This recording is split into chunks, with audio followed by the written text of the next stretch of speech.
Welcome back to The Lost Tactician. I'm here to uncover the forgotten strategies that shaped civilizations, the techniques that turned survival into mastery. Today, we're standing in the shadow of Roman ingenuity, where a simple white coating held the power to defeat time itself. Modern buildings crumble within decades, their treated timber rotting from the inside out despite promises of preservation. Yet Roman structures coated with nothing more than slaked lime and water have endured for 2 millennia. This isn't about exotic materials or complex chemistry. This is about understanding what the ancients knew and what we've dangerously forgotten. Picture yourself walking through Herculaneum, frozen in time by Vesuvius's fury.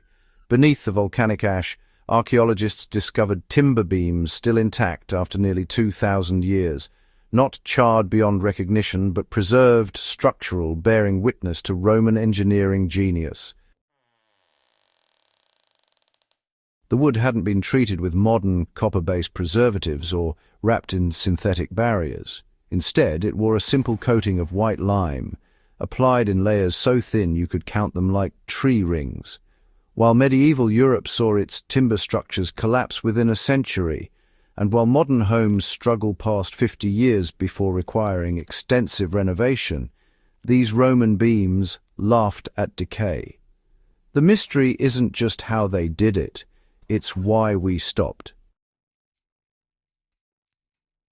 The answer lies in Limewash, a preparation so deceptively simple that, honestly, modern engineers initially dismissed it as primitive, but, there's nothing primitive about a material that transforms timber into something nearly imperishable.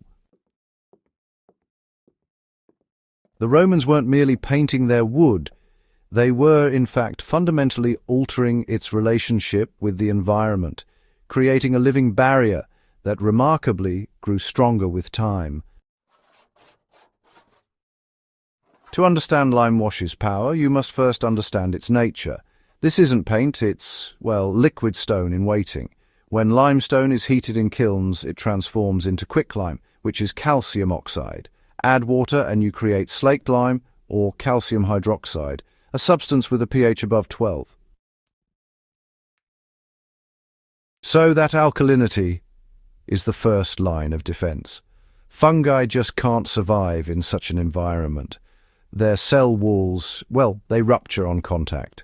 Wood-boring insects, on the other hand, encounter a caustic barrier that burns their soft tissues and makes the wood beneath, honestly, pretty unpalatable.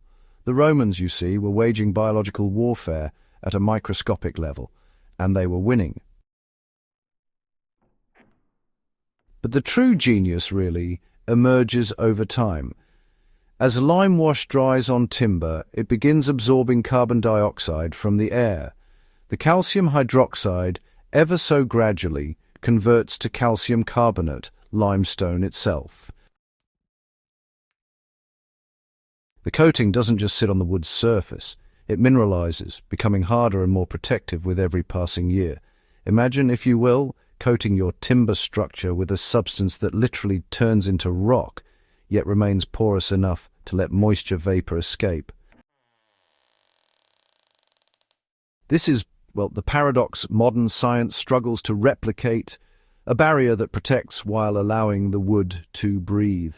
You see, modern treatments often trap moisture inside timber, creating just the perfect conditions for rot. Limewash, though, does the opposite. Its microscopic crystalline structure actually permits water vapor to pass through, while blocking liquid water from penetrating.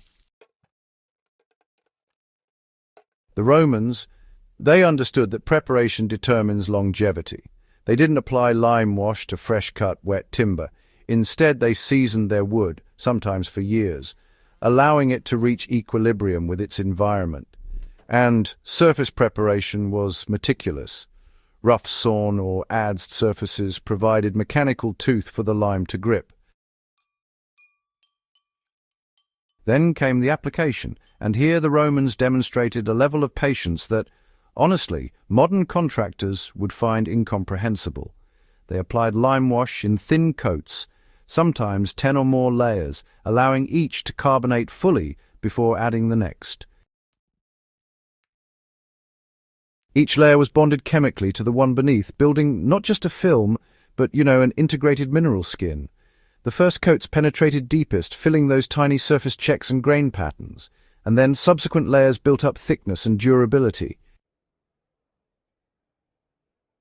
The sustainability of this approach was, honestly, quite remarkable. Lime could be produced just about anywhere limestone existed, using wood-fired kilns that required no complex technology at all. The environmental footprint was minimal. The carbonation process actually reabsorbed much of the carbon dioxide released during lime production. We've traded durability for convenience, longevity for short-term profits. Modern pressure-treated lumber promises decades of service, but in reality delivers ecological damage and, questionable performance. Synthetic coatings peel and crack, trapping moisture and, unfortunately, accelerating the very rot they claim to prevent.